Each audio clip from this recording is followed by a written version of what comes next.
Bueno, pues bienvenidos a este programa especial dentro de la barra de televisión de NB, Periodismo de Investigación. Tenemos ocasión, y de veras estoy muy contento de estar nuevamente en un programa especial. Los programas especiales pues, no tienen ni fecha ni calendario, tienen propósitos específicos de compartir información que considera esta empresa a través de su área de investigación de periodismo, considera pues, que pueden ser importantes para el auditorio.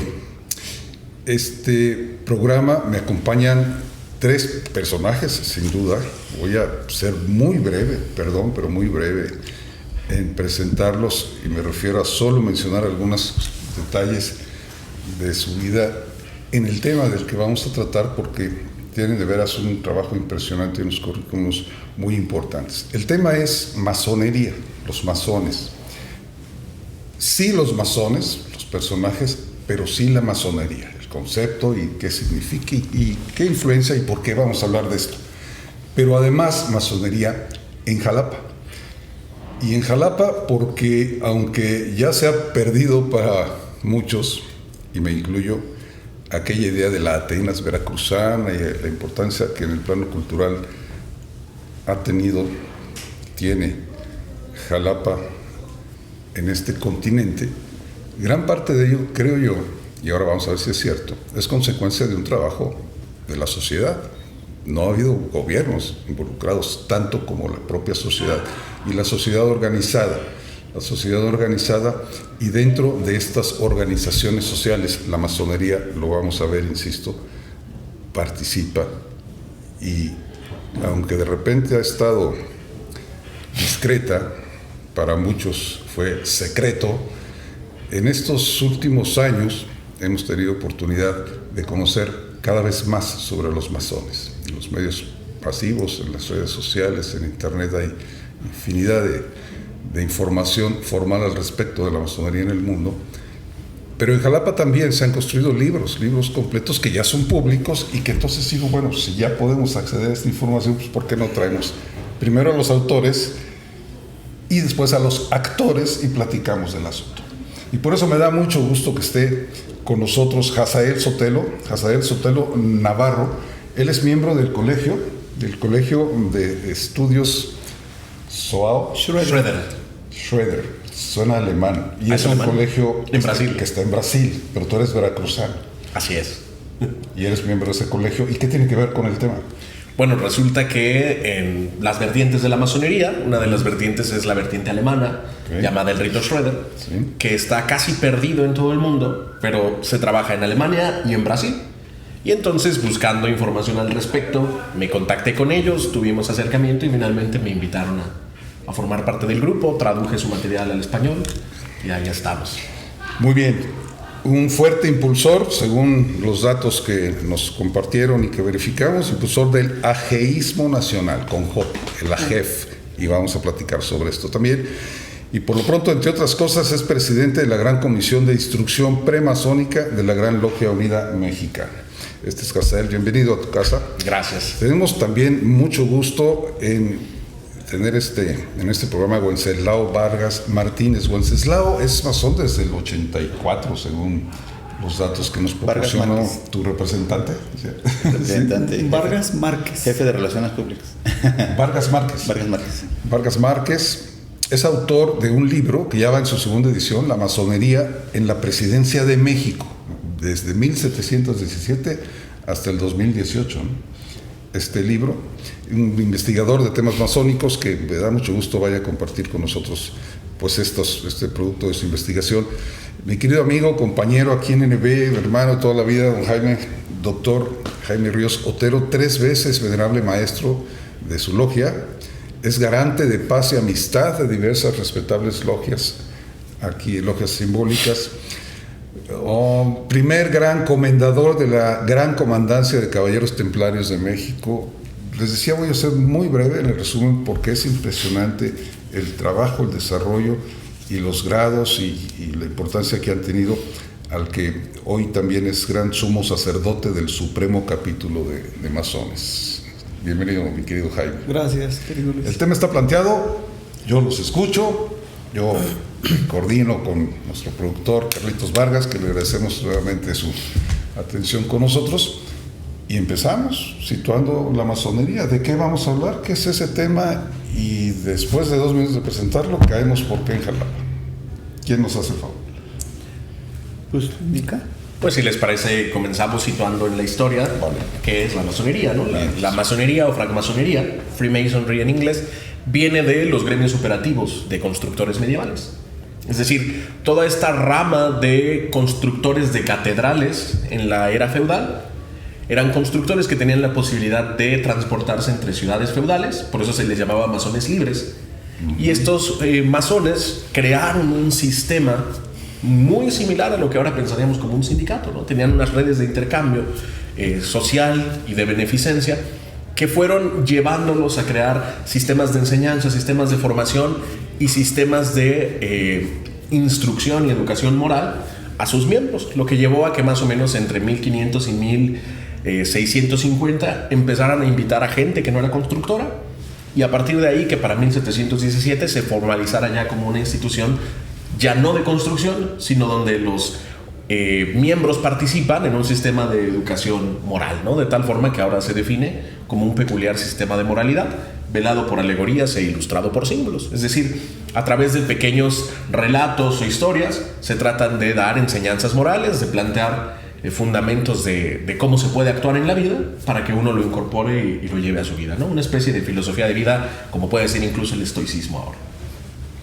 Si tú eres un poquito en el entorno, o sea, sí, por supuesto. O sea, al final eran otros tiempos y obligaban a otras cosas. Por supuesto, ¿no? No estamos hablando del reconocimiento de derechos humanos, no hay redes de apoyo social, estamos hablando de una fuerte crisis en torno al pensamiento religioso, particularmente en el territorio donde surge, ¿no? Y un poder de la iglesia impresionante también. Por supuesto, ¿no? En una necesidad donde las reuniones tenían que ser secretas a fin de no perder la vida.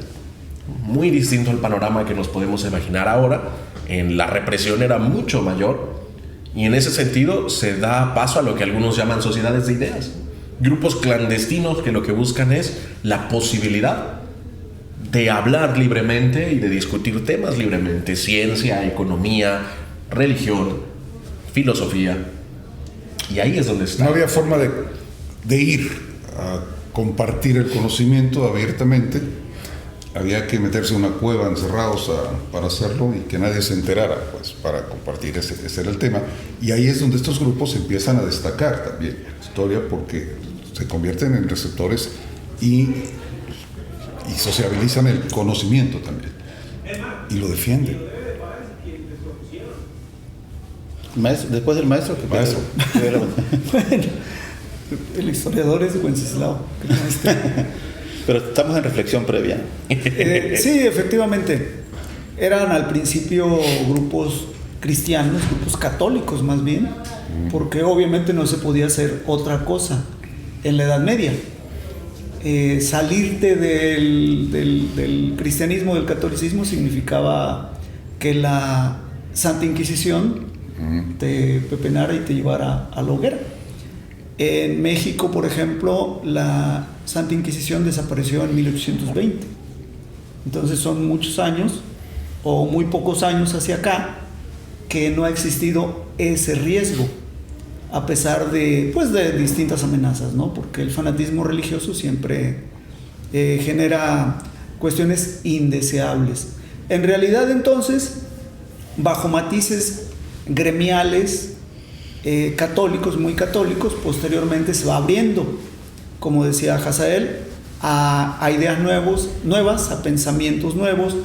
Recordemos que ya había pasado el Renacimiento, la Ilustración, pero eso era en Francia. En el resto del mundo, que era Europa. Claro, era Europa, pero imagínate cuándo llegaron esas ideas a México. México se adelantó, por ejemplo, en la separación Iglesia-Estado, pero porque un grupo pequeño e ilustrado lo propició.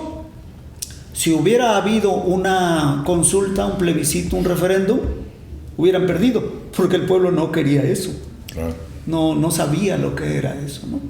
Entonces, bueno, posteriormente se hacen tan grandes, tan fuertes los grupos que participan en ideas políticas, en instrucción para las poblaciones, se convierten en universidades prácticamente. Sí, porque además se crea una organización y un orden impresionante, o sea, vamos, es todo, no quiero decir un ejército, pues, pero hay una organización en donde hay niveles de representación, de mando, de instrucción, etcétera, ¿no? Así es. Y se convierte en un área difícil de accesar. O sea, ya no cualquiera puede entrar tampoco. Bueno, eso era desde el principio, Okay. porque precisamente las amenazas obligaban a que los ingresos implicaran compromisos juramentados, juramentos de protección, juramentos de discreción. No hacerlo significaba perder la vida, y no solo la tuya, la de tu familia y los bienes y todo, cómo funcionaba. Un infiltrado podía acabar con el grupo. Así es. Sí, lo más parecido modernamente a una logia previa a 1717, que es el parteaguas que dijo Hazael, lo más parecido es hoy la casita que vemos a un lado de la construcción principal de cualquier edificio civil ahora. Antes las catedrales. Entonces esa casita de madera y lámina que vemos al lado de las construcciones modernas, Donde guardan el cemento donde guardan el cemento, las varillas, y donde están los obreros y los jefes de la obra trabajando planos y revisando, esa casita provisional de trabajo es lo más parecido modernamente a una logia, una logia previa a 1717. Una casita como esa, momentánea, transitoria para esa actividad que estás diciendo, se hacía al lado de una catedral, que era el trabajo principal. Eso es lo que podemos recordar ahora, modernamente, lo más cercano a una logia de aquellas épocas. Estamos hablando de antes de 1717. Entonces, ¿logia es el lugar? La logia es el lugar donde trabajan obreros. O sea, inicialmente obreros albañiles, que es lo que significa la palabra masón, por cierto, significa albañil. Luego esas corporaciones, como bien decía Hazael, yo lo sigo en esa afirmación, de que eran parecidos a lo que también modernamente conocemos como sindicatos, ¿no? Ellos tenían, no nada más ellos, todos los trabajadores operarios de aquellos años, tenían también grupos que se parecen a los sindicatos modernos. La autoridad civil y la religiosa se pusieron en guardia de inmediato, sobre todo a partir de 1717. En guardia, y de ahí viene lo que decía el maestro Jaime, que es la persecución. ¿Por qué había persecución? Principalmente por dos razones. A la masonería se la señalaba principalmente de dos cosas. Una era la secrecía.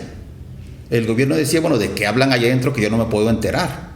Y yo me puedo enterar de todo. Y esos grupos, ¿por qué están en secreto? ¿Por qué no se sabe lo que dicen allá adentro? Y eso a mí me preocupa. A mi gobierno me preocupa, gobierno civil. Y también le preocupaba al gobierno civil la generación, si me permites, el adjetivo espontánea de los grupos. Desde el derecho romano, cualquier agrupación que se creara para cualquier efecto tenía que tener el visto bueno del gobierno. La masonería en esa época no se generaba así, con permiso del gobierno, sino, digamos, generación espontánea, bajo ciertos rituales. Entonces esa era otra causa para prevenirse el gobierno civil. Y en el lado religioso, bueno, la aceptación que tuvieron durante un tiempo, no generalizada, pero sí de alguna manera planteada, que era la libertad de cultos, por decirlo así, ¿no? Había gente de diversas ideas, diversas religiones, y eso le preocupaba al lado eclesiástico. Entonces ahí enumeró tres cosas que le preocuparon a la autoridad civil y a la autoridad religiosa. Consecuencia de todo ello, defenderse. Los masones de aquellos años, los francmasones, defenderse y reforzar la secrecía. El gobierno a empujar con más fuerza la persecución y la coacción. El gobierno civil siguiendo al gobierno religioso, que lanzó encíclicas en contra de ellos, principalmente por ese motivo, ¿no? Lo repito, la secrecía, la generación espontánea y la tolerancia. Eso era motivo de preocupación que a lo largo de los 3 siglos que lleva la historia oficial de la masonería, pues han permeado en contra, ¿no? Para que así los masones están a la defensiva, si me permites la frase. ¿Cómo se creen los mitos, no? Y de repente dice, bueno, no sabemos de qué habla, dice el poderosísimo Papa entonces, ¿no? Y lo digo así porque, digo, ahora, ¿cuál poder? O sea, hay una representación interesante, pero entonces, puta, tenía ejércitos a su mando y tenía recursos para cambiar la historia. Y estos cuates, y entonces se decía que los cristianos eran, digo, los masones ateos y que no creían en Dios y que era requisito y que el diablo y que comían niños en la casa, cuando finalmente pareciera todo lo contrario. O sea, no sé si es requisito indispensable, sine qua non, pero si no reconoces la existencia de un ser supremo, difícilmente te haces masón. En la mayoría de las obediencias masónicas así es. Hay grupos que a partir de tiempos más recientes han generado, por ejemplo, apertura a personas que no tengan una afiliación religiosa, pero originariamente un requisito fundamental es la creencia en un ser supremo.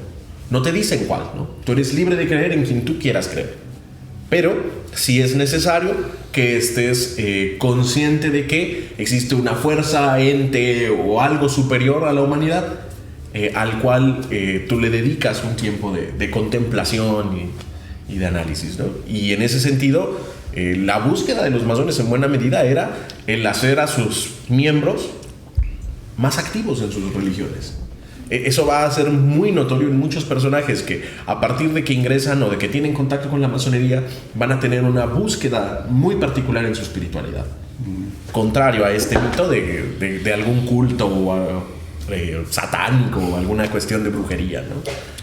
Pero que se mantiene de repente los 200 años que lleva aquí en México, pues igual. Sí, claro. Sí, se mantiene. Hay mucha de esa idea. Por lo menos lo veo interesante. Ese es el lado negativo. El otro lado es el presunto dominio y control del mundo dentro de las teorías de la conspiración. O sea, hay el lado negativo del satanismo y el lado pseudo positivo de que se domina al mundo. Ok, ciertamente. ¿No es cierto? Yo creía que ya iba a estar palanca después de esto. Hay una muy buena fórmula, ¿no? Si no podemos ponernos de acuerdo para ir a cenar después de trabajos, menos vamos a decir el destino del mundo. ¿Cómo llega América al final de cuentas? Porque bueno, eso es un paso importante. Tenía que llegar primero al continente y ¿por dónde? Estados Unidos. Las logias en Inglaterra se consolidan en 1717, el primer esfuerzo, luego en 1753, que sale una gran logia que también se le llama como rival, y lo que empiezan a hacer es a formar nuevos grupos en Europa, y a partir de ahí están las 13 colonias. Entonces se van directito a Estados Unidos, ¿no? Pensilvania, Massachusetts serán territorios que aún hoy se disputan cuál es la más antigua. A partir de 1770 en adelante, ¿no? Vamos a tener gran influencia en Estados Unidos, después en Canadá, en México y Latinoamérica va a ser hasta 1800. Los registros que yo recuerdo, más o menos para 1824, 1826, serán las primeras logias que ya tienen registro histórico formal en México, pero en América desde 1700 en Estados Unidos, 1750, 1770. Y de ahí... Bueno, de ahí se difunden al resto del país. Un poco antes, se recuerda que existe la versión, y ahí sí es especialista Wenceslao porque lo ha investigado directamente, de la famosa logia Arquitectura Moral de la calle de las Ratas, que se sitúa en 1806. Caída de las Ratas. Ajá, calle de las Ratas, hoy Bolívar. Séptima de Bolívar, sí. Séptima de Bolívar, en el centro histórico de la Ciudad de México. 1806, pero inclusive las de Veracruz, 1816, Alvarado, Cosamaloapan, y algunas otras versiones que se han manejado por ahí de grupos también provenientes de España. También España tuvo su aportación con las cuestiones de los ejércitos. La milicia ha sido muy dada también a las cuestiones masónicas. La milicia. El ejército. Claro. Los ejércitos en todos los tiempos han participado en la masonería. Y aparte de esto, o sea, aparte de las logias propiamente, hay otros grupos de los cuales pues pareciera no existir claridad si son realmente masónicos o solamente sociedades de ideas, como la Sociedad de los Caballeros Racionales, por ejemplo, ¿no?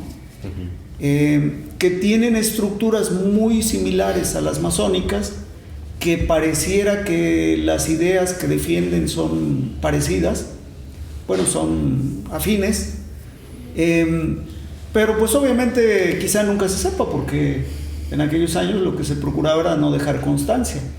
Se manejaban en la clandestinidad, en la oscuridad, precisamente por el riesgo que implicaban y porque además intentaban tener participación política.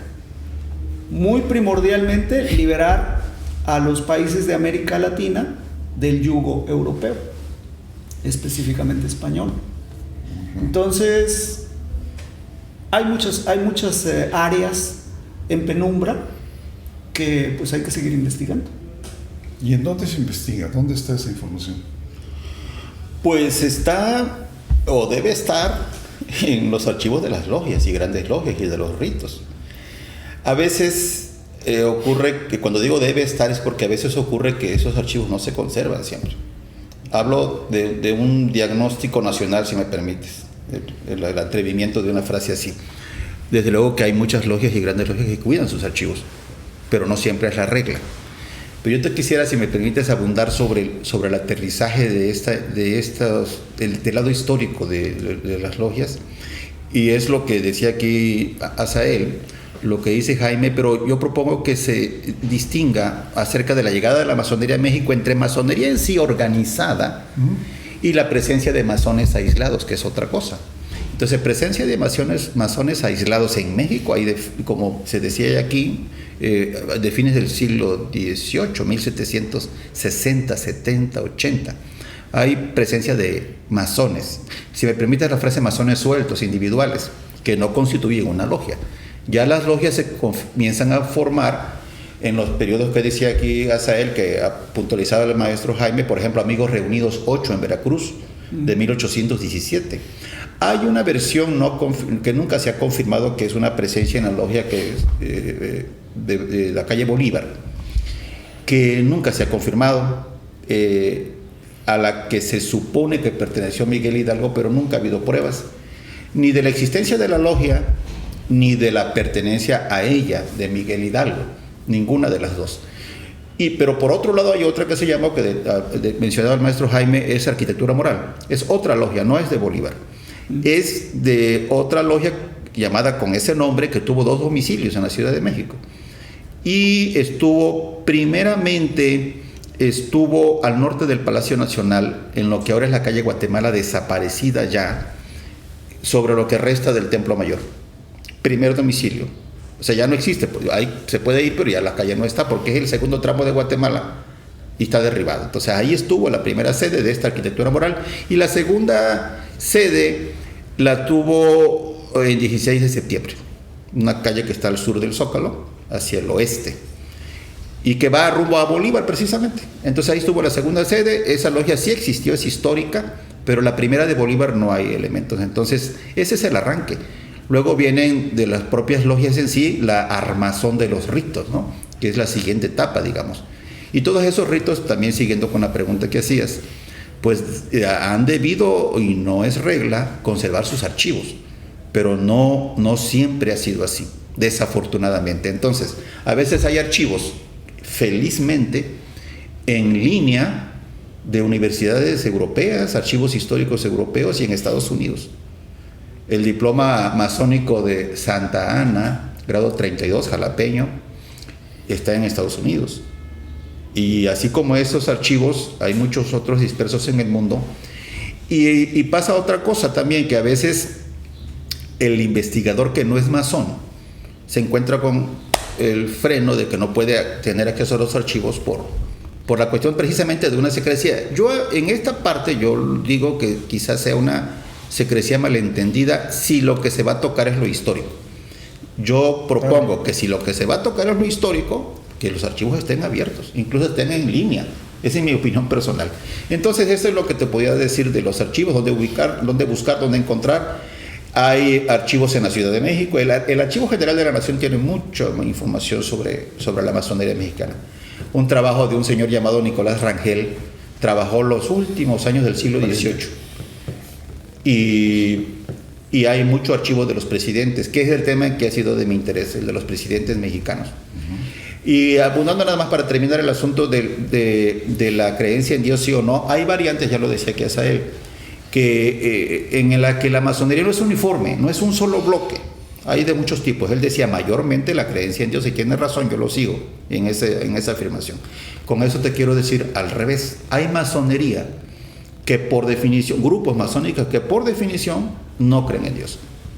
Entonces hay todo eso, es un problema bastante complejo, no es monolítico el concepto masónico ni la agrupación masónica. Entonces ya no es requisito indispensable. No, hay algunos grupos muy aislados. Sí, pero bueno, en el tema de la masonería en general ya no, o sea, hay como tampoco lo habría el hecho de ser varón. Ya hay también ha desaparecido eso. ¿No? Pero eso es evolución, eso es desarrollo. O negros, o judíos. O sea, porque tenemos había no discriminación, pero sin límites.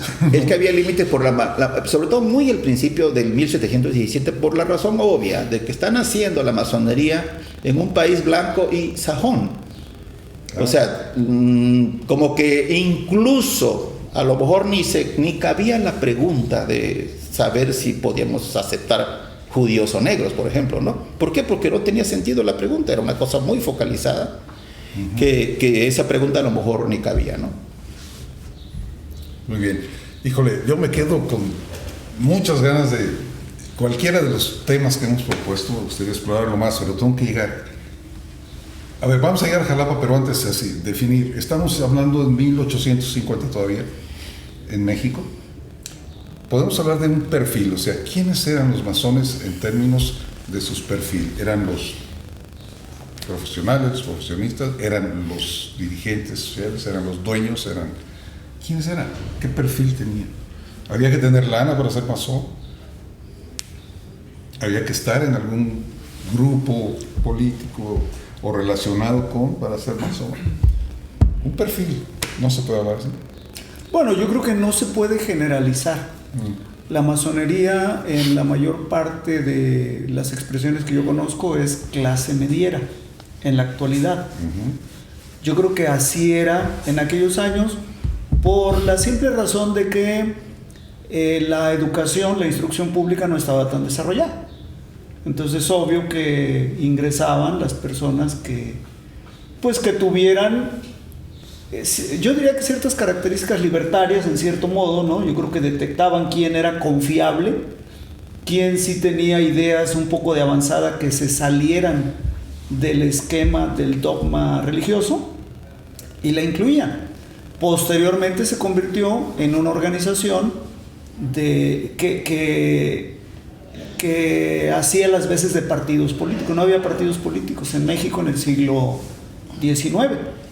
Los grandes temas se debatían en el seno de las logias masónicas, en la secrecía, en la confianza, en la confidencialidad de las logias.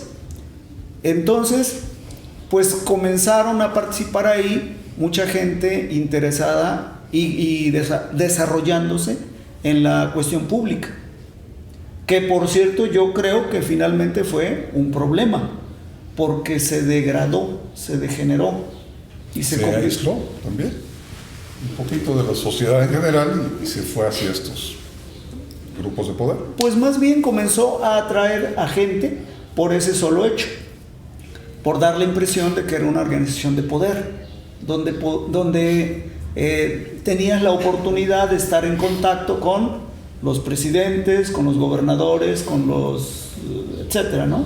Con la gente que tenía el poder político real. Y eso pues comenzó a atraer a gente muy mediocre, porque posteriormente se abrieron todos estos campos. La instrucción se comenzó a dar en universidades, la investigación, los grandes estudios. La política comenzó a desarrollarse a través de partidos políticos y la masonería se quedó solamente con ese estigma, vamos a llamarle así. Eso es lo que yo pensaría. Lo dejamos así y nos vamos. ¿Y Jalapa, papá? ¿Y Jalapa, papá?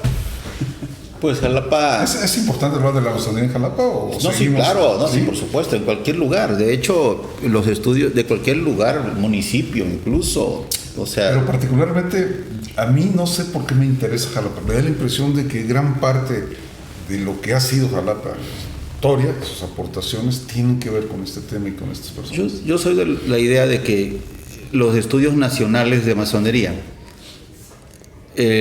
descansan, desde luego, es obvio, en los estudios regionales, ¿no? Incluso municipales, y lo digo literalmente, hay que estudiar la masonería municipal, en municipio fulano, sutano, perengano. Y aquí en Jalapa, que es tu pregunta, yo tengo registros de algunos archivos de la Inquisición, algunos están en línea, felizmente, por parte de la UNAM, de una logia yorquina, del rito yorquino, en 1828, llamada Escuela Tolerante, número 11, 1828. Infelizmente no he podido ubicar el domicilio, pero hubo masonería organizada ya en el 28. Fíjate que lo comparemos con lo que han dicho los maestros respecto de las fechas. Sí. Entonces es algo bastante antiguo, muy pegado a los orígenes y a la llegada de la masonería a México, de la llegada formal de la masonería en México. Porque ya se habla de una logia, pues. No ya estamos hablando de una logia, sí. Esa lista de logias yorquinas es de 1828, es un documento interno del rito yorquino que se publicó tiempo después, en 1884. Y hay muchas logias veracruzanas, ¿eh? Hay, a lo largo del estado hay varias logias. Te puedo decir que aproximadamente unas 10 o 15 quizá, de una lista de 102. La número 11 es Escuela Tolerante de Jalapa. Respecto de lo que decía el maestro Jaime, de esta agrupación que no fue masónica, que es la de los Caballeros Racionales, ella tuvo origen y ejecución aquí en Jalapa y en Naolinco. Y ahí lo platiqué al revés porque primero debí mencionar esto cronológicamente porque es de 1812, del 12, pero no es masonería, ¿eh? Pero sí es una sociedad secreta. ¿Secreta por qué? Porque lo que se propone esa agrupación de caballeros racionales es, dicho de manera llana, la independencia de la Nueva España, de una manera muy primigenia. Para entender qué hacían, me permito mencionarte el nombre de la principal operadora de este trabajo de los caballeros racionales, era María Teresa Miranda. María Teresa Miranda no nos va a decir nada seguramente, pero si yo digo que es una especie como de Leona Vicario de Jalapa, ahí queda más claro.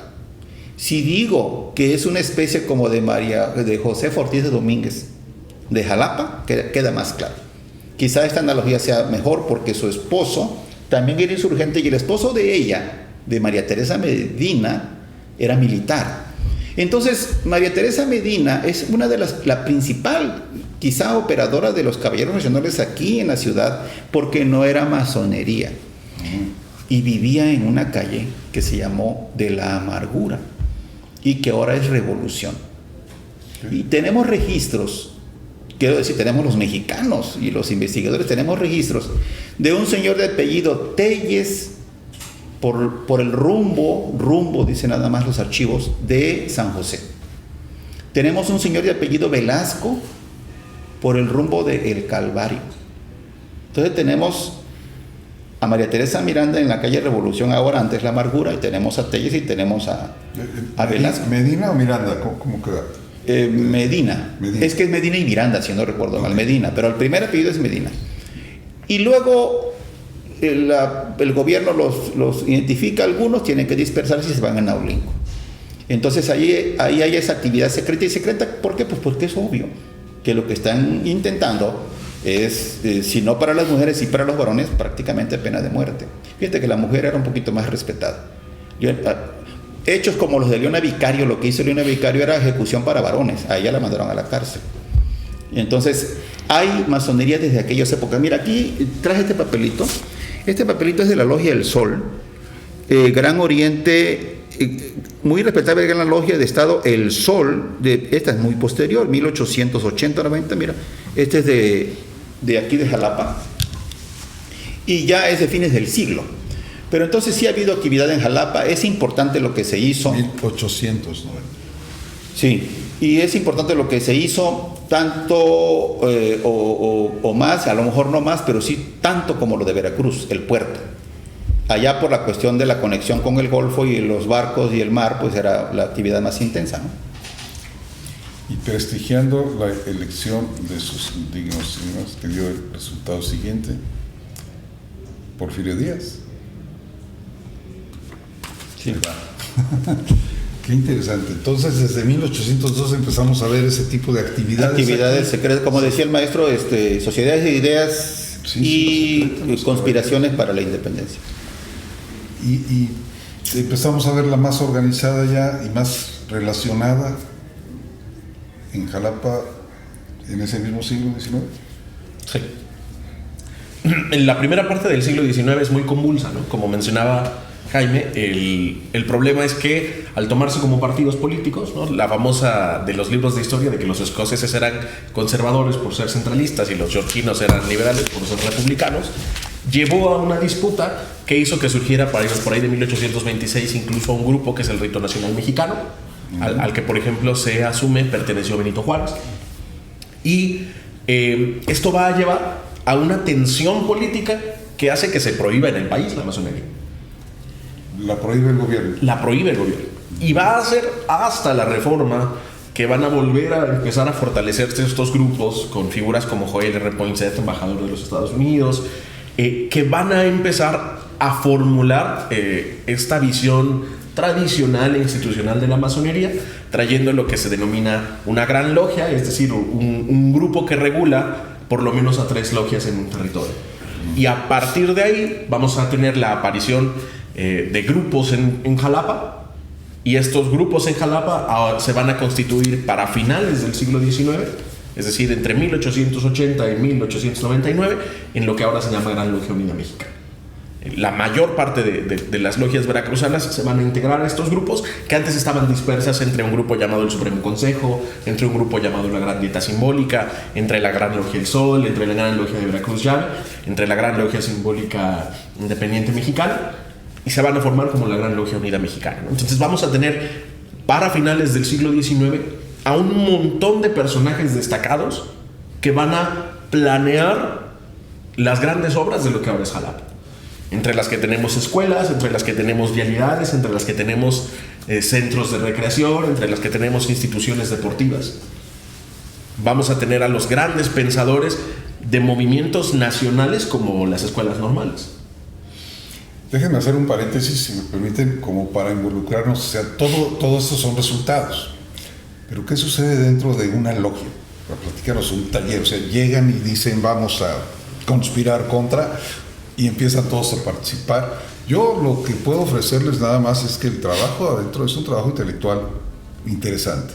Vamos, hay que llegar para ascender a los diferentes lugares, grados y demás, hay que estudiarle, hay que talacharle, hay que escribir, hay que compartir, hay que convencer para vencer. No es llegar a vencer para convencer, ¿no? ¿Qué sucede? En esa época, pero en un taller, en una logia, llegan, se reúnen los jueves a las 7, a la hora que nadie sepa, tú di que vas con la tía, tú dices que vas con el doctor, pero en realidad te vienes a trabajar con nosotros. ¿Y qué vamos a hacer allá adentro? ¿Qué día dijiste? Un jueves. El día que trabajamos nosotros. Ah, sí, trabajamos jueves. Hoy es jueves. Bueno, se está grabando en un jueves y estamos hablando de que en algún lugar de Jalapa está una logia reunida haciendo que hace 150 años. El maestro que le trabaja jueves. Mira, lo que se hace en una logia masónica es lo que académicamente en un instituto, en un doctorado, en una maestría, podría ser un centro para el desarrollo del pensamiento. Un sitio donde se acude, se proponen temas y son comentados, así como estamos en este conversatorio, por los demás miembros, y se extraen conclusiones. Cada quien obtiene la suya finalmente, ¿no? Porque la obtención del conocimiento individual. Hay una serie de temas de carácter filosófico, moral, ético, histórico, que tiene la masonería, un acervo de temas que son abordados y que tienen que ver con los grados también. Recordemos que la masonería tiene grados, entonces tú desahogas toda la temática del primer grado y pasas a la del segundo y pasas a la del tercer grado. Entonces, prácticamente ese diálogo, ese debate, ese intercambio de ideas es lo que se realiza en una logia moderna. Me atrevería a decir, voy a decir algo todavía que a lo mejor complejiza más el asunto, porque eso ocurre, por ejemplo, en las logias mexicanas y de América Latina, que tienen una vertiente francesa. Francesa significa ilustración, significa positivismo, significa ciencia. Enciclopedismo, claro. Las logias, por ejemplo, sajonas, americanas e inglesas, son un poco distintas, no son tan estudiosas, se centran más en la filantropía. O sea, ellas realizan filantropía. Son más rotarios que masones. De ahí vienen los rotarios. De ahí vienen y también, los leones. Filantropía, en serio. Los Schreiner. O sea, financian investigación científica en universidades. Empiezan a patrocinar ya estudio. Así es, tienen sistemas diversos, ¿no? Uh-huh. Pero finalmente, pues, cumplen su función, que es hacer amigos, que se tratan como hermanos. Y que se apoyan. Fraternidad. Y en los primeros años de la vida independiente de México, el tema de las logias, yo respaldo lo que dice aquí el maestro Jaime, en los primeros años de la vida independiente de México lo que se trataba en las logias eran asuntos estrictamente políticos, o principalmente, si no estrictamente, al menos principalmente políticos. Y no era el tema de vamos a grillar al café, o sea, vamos a proponer la ejecución pública, por ejemplo, de las candidaturas presidenciales. En esas logias, en aquellos años, estamos hablando de los años 20 del siglo XIX, 1820, 30, hasta ahí nada más, porque luego viene la prohibición de la que ya se habló, que fue en 1828. Entonces lo que se trataba en las logias eran asuntos estrictamente políticos, y allí se discutían las candidaturas presidenciales. Guadalupe Victoria, Vicente Guerrero, Manuel Gómez Pedraza, Santa Anna, que son los primeros 4 presidentes, Gómez Farías, en mucho sus candidaturas presidenciales, la exposición de la candidatura, el lanzamiento de la candidatura, las campañas, como ya se tocó también aquí el tema, las campañas se hacían a través de las logias. Luego, después de la prohibición del 28, que fue simultánea con la de Bolívar allá en Sudamérica, también en el mismo año coincidentalmente, pues entró en un poco en quietud las logias, ¿no? Hasta renacer en los años 50. Digamos que fines de los 50, principios de los 60, ya de una manera más organizada. Ya es una segunda etapa, que es la segunda mitad del siglo XIX, ¿no? Pero yo nada más acotaba el asunto de la temática de lo que se trataba ahí en aquellos años. Asuntos políticos, candidaturas presidenciales. Y se tomaban decisiones. Se tomaban decisiones. Independientemente de lo que llegaste pensando, finalmente te tienes que adherir y sales. Por la razón de que, como ya se comentó, no había una institucionalidad para competir por la presidencia. O sea, ¿cómo me organizo? ¿Cómo nos organizamos entonces? La secrecía se mantenía entonces y se sigue manteniendo hasta ahora con los asegures de las redes sociales, ¿no? Que en muchas cosas han sido dañinas en ese sentido. Entonces, había esa secrecía y permitía que los políticos antagonistas no se enteraran de nuestros proyectos políticos, los de mi rito, digamos, ¿no? ¿Cuáles eran los ritos? Ya se mencionó el mexicano más adelante, poquito más adelante, pero los principales en aquellos años fueron el yorquino y el escocés. Esa disputa de los yorquinos y los escoceses es tema de tesis, lo digo porque es público, tema de tesis del actual presidente de la República. ¿Ah, sí? De la Facultad de Ciencias. López Obrador. Así es. Su trabajo de la... No está. No lo bueno, reconocemos. No lo sabemos como tal. con. Y dejemos bye. No lo sabemos con certeza. El 1989, no recuerdo. A ver, mejor me abstengo de decir la fecha. Así se tituló. Su trabajo de la UNAM en la Facultad de Ciencias Políticas, porque él es licenciado en Ciencias Políticas. Su trabajo de tesis, que hace 3-4 meses estuvo en disputa si existía o no. A mí me llamó la atención de que eso se disputara porque ese trabajo de tesis tiene muchos años en el repositorio de la UNAM. O sea, yo ahí lo conocía y lo trabajé para el tema de mi interés, que son los presidentes. Entonces, el tema de tesis del actual presidente de la República es la disputa de masones yorquinos con escoceses, y el título de la tesis lo dice, es la construcción del Estado mexicano a principios del siglo XIX. Y es esencialmente eso, porque era la temática que se trataba en las logias. Es que es un tema sumamente apasionante, No, es muy interesante. de la política. ¿Cómo ves, Carlos? ¿Es interesante o no es interesante? El tema de la política, porque fíjate, en 1822 me parece llega a México un embajador que fue muy connotado, Joel R. 1800.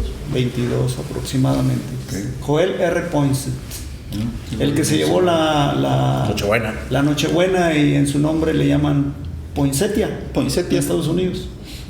Bueno, él llegó, pues el país estaba en crisis, era emperador, o el primer emperador que hubo. El primer imperio, Agustín de Iturbide, y él comienza a interactuar con organizaciones masónicas. En 1825 los apoya a los masones para que se cree una Gran Logia Nacional, que se llama así, Gran Logia Nacional Mexicana, si mal no recuerdo, con autorización, porque ese es un fenómeno interno de la masonería, que para crear un cuerpo tienes que tener autorización de otro ya existente.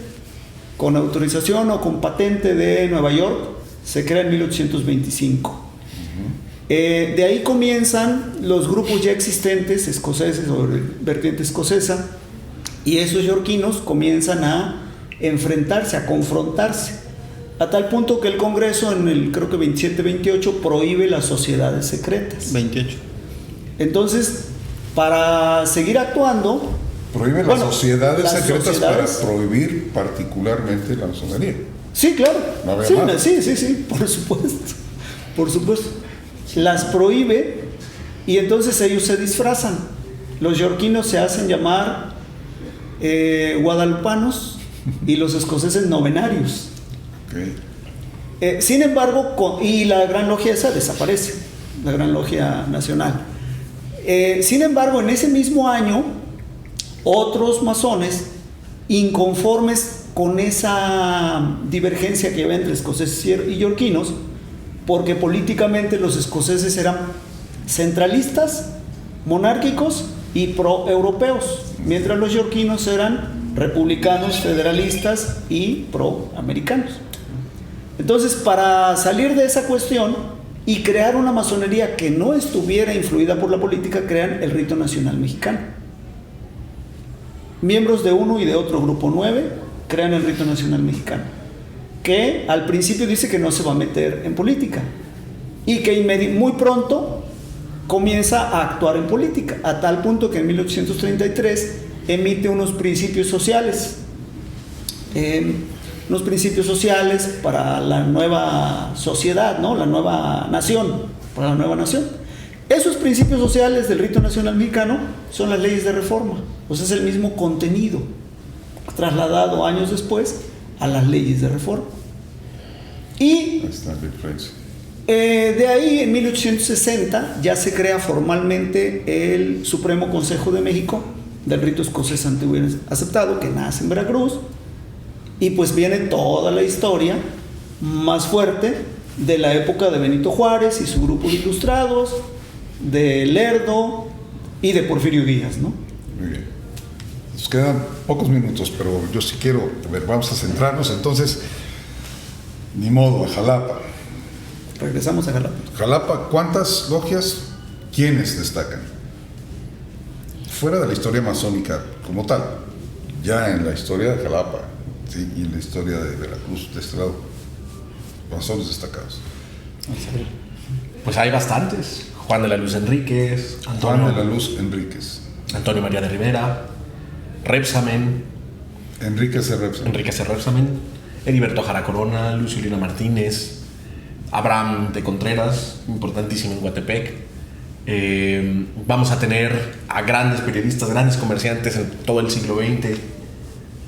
Las principales logias que se van a formular a finales del siglo XIX, principios del siglo XX, que van a dar personajes muy destacados, van a ser logias como Concordia número 1, como Plenoría número 3, como Macuiltepec número 10, que era una logia formada por prácticamente los normalistas, que van a traer una serie de personajes muy importantes para la creación de la infraestructura social del siglo XX.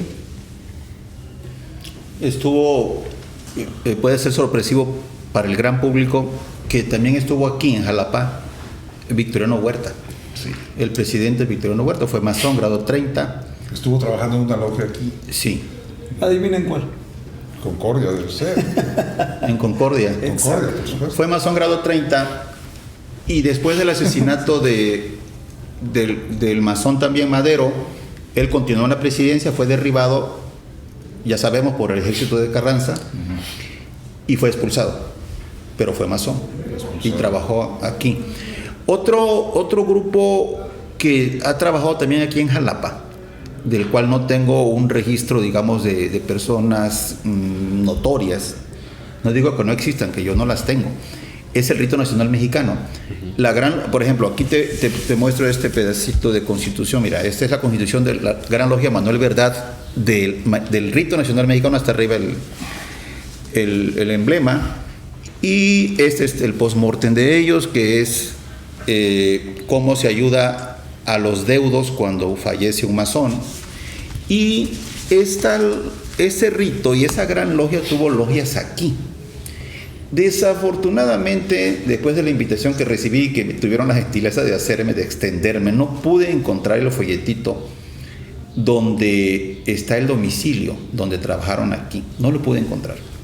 Y no sería correcto que aventurara yo un nombre, porque lo tengo más o menos en la cabeza, pero como no estoy seguro, mejor no lo menciono. En cuanto al domicilio, y sí recuerdo a un personaje, el profesor Marciodet Puente López, lo conocí. ¿Cómo se llama? Marciodet Puente López. Y entonces lo que quiero decir es que también pues hubo rito, digo hubo porque no tengo constancia de que actualmente estén trabajando. Rito Nacional Mexicano, también lo hubo aquí. La logia sigue trabajando en el puerto de Veracruz. El propio reglamento dice en el artículo 2, la sede de la Gran Logia Manuel Verdad es el puerto de Veracruz. Entonces también eso hubo. Tengo entendido que también hay rito yorquino. Sí. Hay una actividad muy, digamos, reducida o escasa, pero también hay rito yorquino en Jalapa. Rito francés, incluso. El de Schroeder, aquí tenemos al especialista Sael, que es alemán. Entonces estamos hablando ya de 4 o 5 ritos distintos, ¿no? El más organizado es desde luego el rito escocés antiguo y aceptado. El más organizado, el que seguramente tiene, no tengo datos, pero muy probablemente la mayor membresía. Pero ha habido y siguen existiendo. Por ejemplo, la Logia Manuel Verdad del Mexicano, quizá no está aquí en Jalapa, no me consta, porque no he encontrado yo actividad de ellos, pero sí está en el puerto. Cuando gente tan estudiosa que sale a investigar, entonces dice, no tengo datos, no es que tenga otros datos, como que es que siguen insistiendo en secrecía, en discreción, en ese sentido, porque de que está presente, está presente. ¿Cómo nos podemos dar cuenta? ¿Cómo le llamamos? ¿No? ¿Profanos? Los profanos. Los ajenos al tema, o a estos grupos, de que están presentes los masones. ¿Cómo nos damos cuenta? Bueno, yo quiero regresar porque dijiste que ya se va a acabar el tiempo y entonces... Sí, ya llevamos hora y media hablando de estos temas. Mencionar algunos nombres. No. Hazael ya mencionó, por ejemplo, al gobernador Juan de la Luz Enríquez. Hubo otro gobernador, Hernández Hernández. Enrique C. Repsamen y Juan de la Luz Enríquez crean la Escuela Normal Veracruzana. Nada menos, O sea, la institución que educó al Estado. Y en gran parte inspirados por el trabajo en sus logias, pues, ¿no? Y apoyados, sí, claro. ¿no? ¿Cómo? Otro personaje, Francisco González Llorca. Okay. Yo supongo que era masón, pero hay una escuela aquí en 20 de noviembre y Justo Sierra. Tenemos, por ejemplo, Juan Sili. Hay una calle acá abajo, por Úrsulo Galván, si no mal recuerdo. Graciano Valenzuela, Leopoldo Kiel, José Mancisidor. O sea, todos esos son nombres de calles de Jalapa. José Díaz. Entonces, José Díaz, claro. Heriberto. A un costado del Teatro del Estado. Se nos está escapando Heriberto Jara. No, todavía no se nos escapa. Es que Bueno, es que va para abajo, sí, pero... Sí. Apenas va en la J y este va en la... Apenas. No, está bien. Entonces está a tiempo. En los 20 ingresan Adalberto Tejeda, Heriberto Jara Corona, Carlos Méndez Alcalde y el personaje principal del estridentismo, Manuel Maples Arce. Manuel Maples Arce. Que hay que dedicarle un programa a ese tema de Abogado de estudiantismo Papantla. también. Así es. Maples. El Fego Sánchez Granillo, que fue alcalde de Jalapa. Luis Prado del Río, un empresario importante de gasolineras. Abraham Delfino Contreras García, que fue el creador de la carretera, de la primera carretera Jalapa-Coatepec, el impulsor y creador de los Excelsior. Víctor Amador González Garibay, De la línea Excelsior. de la línea Excelsior. Víctor Amador González Garibay, que él fue capitán carrancista, fue uno de los creadores de la CTM. Gerardo García Hernández, el director y dueño de la revista Jalapa, que en los años 50, 60, 70 era muy importante, así como del tamaño de ese librito. Marcio Avelino Bolaño Salamanca, ahí en Tlacotalpan, es reconocido, tiene, yo no me acuerdo si una escuela o una calle, creo que una escuela. Carlos Manuel Vargas, un abogado muy importante, muy destacado, muy reconocido. Y los fundadores de la Escuela Secundaria Veracruz, que fueron el Fego Sánchez Granillos, Carlos Manuel Vargas, Rafael Urillo Bonilla y Víctor Amador González Garibay. El mayor Joaquín Alcántara Tolentino, el dueño de la farmacia Sin Pisagua. En fin, Manuel Pozos Castellanos, que si mal no recuerdo fue el líder de los primeros líderes de los electricistas. Ruiz Cortines, presidente de la Nación. Luis Cortines. No lo sé. Sí, era padrino de Don Val. Ah, Ya mencioné otro hace rato, lo voy a repetir porque todo es historia. Y yo defiendo que historia es todo lo pasado. Antonio López de Santa Ana, masón grado 32. No tengo yo los registros, por más que los he buscado, de en qué logias trabajó. No, parece ser que no trabajó en logias jalapeñas. De hecho, el diploma que se tiene de él, de Antonio López de Santa Ana, es de 1825. Día de la Virgen de Guadalupe, el 12, es anecdótico ese dato, ¿no? Pero como quiera lo menciono, 12 de diciembre del 25. Él tiene 29 años de edad y está en Yucatán. La expedición de ese documento es en Yucatán, porque fue gobernador allá y fue gobernador aquí. Entonces se dan esas circunstancias. No tengo yo el registro de en qué logias trabajó, cuáles exactamente. Alguna vez alguien, apreciado Jaime y Azael, alguien me ofrecía el dato de que había trabajado en una logia de Juárez, 11, pero no me consta y la persona que me ofreció el dato nunca me dio pruebas. Y yo sigo creyendo que el trabajo fue fuera de Jalapa. Pero como quiera, mi punto es recordar que él también fue masón. Sí. Y que tuvo un diploma que existe todavía físicamente bastante deteriorado, como que tiene 2 siglos, ¿no? Y fue grado 32. Había mitos de que puedes tener un masón en tu casa y no te das cuenta, ¿eh? Pero mira, sí te das cuenta. Es gente culta, es gente que sabe escuchar, es gente que propone, que investiga. Ahora, qué bueno, a diferencia de otros años, qué bueno que además publica libros sobre el tema y podemos entrarle. Y no sé, me gustaría que repitieras el título de tu libro en particular. A mi libro se llama La masonería en la presidencia de México. Okay. Y está dedicado a documentar estrictamente la militancia de los presidentes mexicanos, sin valoraciones sobre su desempeño político.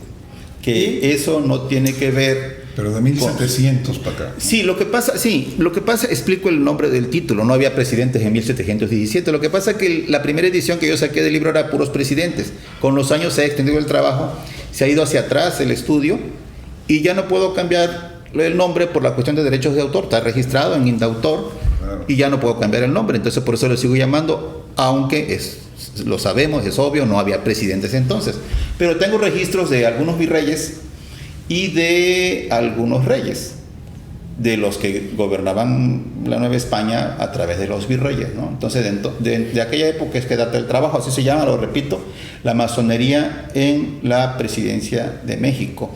Y tengo allí los registros de otro presidente notorio, bueno, hay muchos que se pueden mencionar, pero el caso de Carlos Salinas de Gortari es otro, muy notorio. ¿Y Miguel Alemán Valdés? También. Miguel Alemán Valdés, y una logia de la Ciudad de México. Lázaro Cárdenas, que se inició en Tuxpan. Mira, ahorita que dice Lázaro Cárdenas, este reglamentito es original, está muy bien cuidado, y es de 1938. Y está, parece que es del año pasado. Está íntegro, completito, a lo mejor por aquí de 10 pesos. Y es la Gran Logia de Lázaro Cárdenas. Es la Gran Logia Independiente Mexicana. Y es la Ciudad de México. Y es Seminario 10, al norte del Palacio Nacional, entre el Palacio Nacional y el Templo Mayor. Ahí en esa callecita que son libros y tacos y eso, ahí está. Ya fui a ver el edificio y gracias a un amigo que me ayudó ahí a investigar, pude entrar y ver todavía en la bodega de una librería el resto de los adornos que tiene una logia. La simbología, digamos. Esto es de Lázaro Cárdenas. O sea, el piso. El piso, exacto. Todavía lo reconoces. Qué maravilla. Hombre, esta Nana Otzi, número, es el reglamento. Esa es de una logia. Ajá. De la logia Nanahuatzin 28, sí. Pero está subordinada, ya no existe, subordinada a la Gran Logia Independiente Mexicana, que es a la que perteneció Lázaro Cárdenas, que se fusionó con otra Gran Logia para armar la Gran Logia Valle de México. De lo que se entera uno, el tesoro de la logia. ¿Dónde está 3 pasos de largo? No es cierto. Por iniciación les cobraban 10 pesos, cuota mensual 50 centavos, y esa lana servía pues para dar mantenimiento a estos talleres, a esta logia, que además tiene una simbología maravillosa. Ojalá algún día pudiéramos conocerla completa en ese sentido.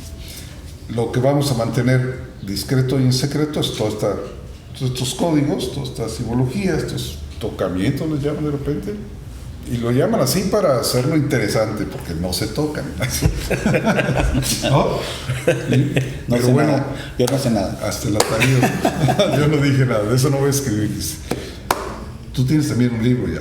Bueno, soy autor de un capítulo de un libro que acaba de sacar la Gran Logia Unida Mexicana, Masonería de Antiguo Gremio en Veracruz, que es una recapitulación del trabajo que se ha hecho desde la vertiente yorquina.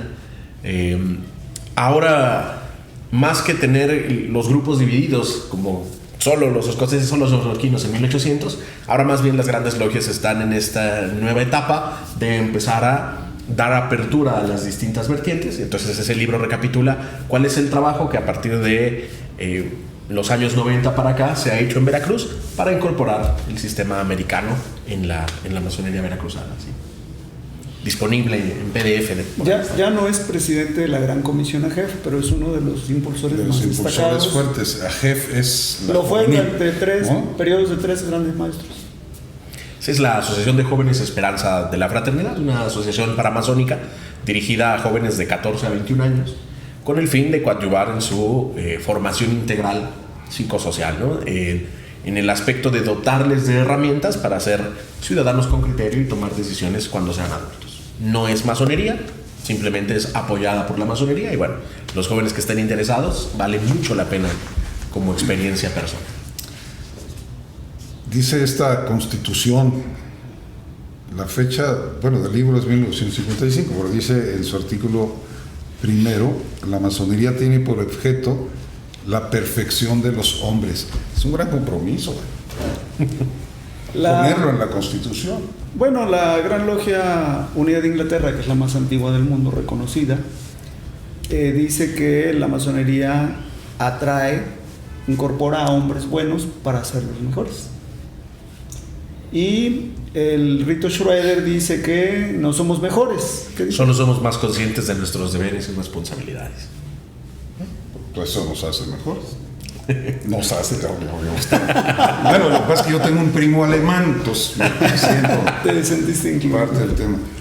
Lamento mucho todo lo que se queda en el tintero, todo lo que prepararon ustedes, no tendríamos más tiempo. Yo sí quiero garantizarles a ustedes que si sus comentarios nos lo hacen saber en las plataformas de NB Periodismo de Investigación, seguramente estaremos en este y otros foros hablando de este y otros temas, porque a mí me resulta realmente muy interesante y lo único que deseo es que le haya sido útil, interesante también para usted y de alguna forma reconocer que la masonería hizo su trabajo en términos de hacer mejores hombres a estos hombres del pasado del que hablamos tanto, que hay nombres con sus nombres en calles, que hay vestigios y no solamente vestigios, que hay muestras fehacientes de los resultados de todo este trabajo, de toda esta acción, de toda esta convicción social de mejora también, y de esta ya no tan secreta asunto, pero pues ahí están las escuelas,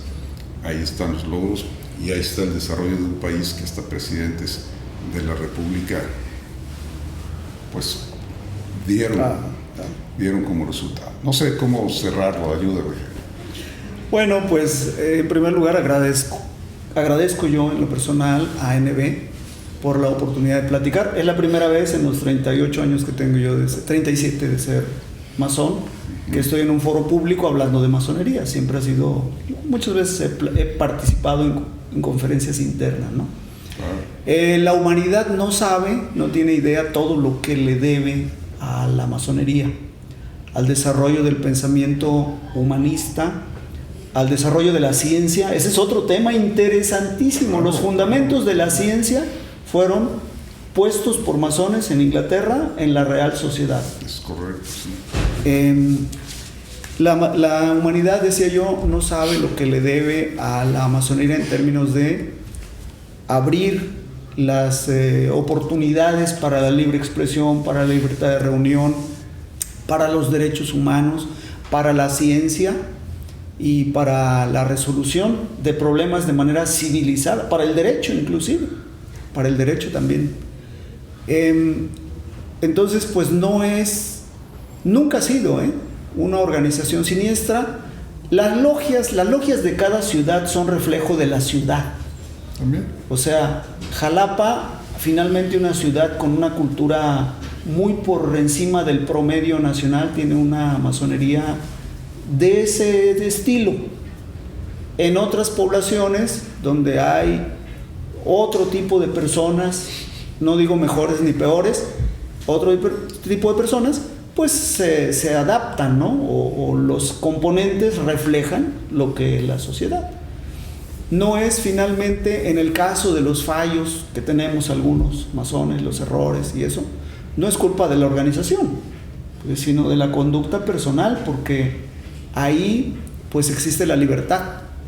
La institución te provee un bagaje de simbolismos, de alegorías, de conocimientos, pero tú sabes lo que tomas, lo que aplicas y lo que reflejas hacia la sociedad. Muchas gracias. Encantado. Asael. Pues encantado también de estar aquí y coincido plenamente con Jaime. La sociedad de ideas, la francmasonería evoluciona conforme evoluciona el contexto social. Estamos muy lejos ya, por ejemplo, de la participación en política, del establecimiento como un grupo de poder, y más bien estamos en una etapa de desarrollo personal, de búsqueda de crecimiento, de búsqueda de establecimiento de nuevos seres humanos que sean participantes activos de su sociedad, pero que valoren y que respeten la integridad de todos los seres, y en ese sentido vale mucho la pena acercarse a conocer qué es lo que hace la masonería, perderle el miedo a lo que se dice de la masonería y plantearnos que hay muchos retos aún en la búsqueda de un mundo que sea más justo, más equitativo, más libre, y eso solo se logra en espacios donde haya libertad de discusión. Wenceslao Vargas, qué gusto tenerte. Muchas gracias. Bueno, yo quiero despedirme dando las gracias a ANB, desde luego, por la oportunidad de platicar. Decir también que en la investigación histórica falta muchísimo. No había, hasta hace 20 años aproximadamente, investigadores de masonería. Era una cosa, como se dijo en un momento ya aquí, con la presunción de diabólica o satánica y ese tipo de cosas generaban una... Y la época también, hablo de mediados del siglo XX, del 20, pero poco a poco se ha ido generando una generación de investigadores, digamos, de unos 20 años hacia acá, este siglo prácticamente este siglo, investigando cosas. El trabajo que han hecho aquí en la Gran Logia Unida Mexicana, no nada más con ese trabajo sobre el antiguo gremio, sino en otros espacios del país. Hay ya investigadores académicos de la UNAM en el extranjero que trabajan directamente el asunto histórico masónico. Y eso apenas es reciente, ¿no? Y falta muchísimo por descubrir. Yo les agradezco la oportunidad a ti por la conducción, a mis compañeros y amigos por la oportunidad que me dieron de compartir este espacio, y de nuevo gracias a ANB. Un gran saludo y un gran abrazo. Muy bien. Pues sin más, yo soy Luis Emanuel Domínguez, lo saludo con afecto, lo invito a que continúe pues con esta barra de programación en NB Periodismo de Investigación, que estoy seguro incorpora con este programa uno de sus más importantes. Gracias a ustedes. Gracias. Hasta la próxima. Un honor, caballeros.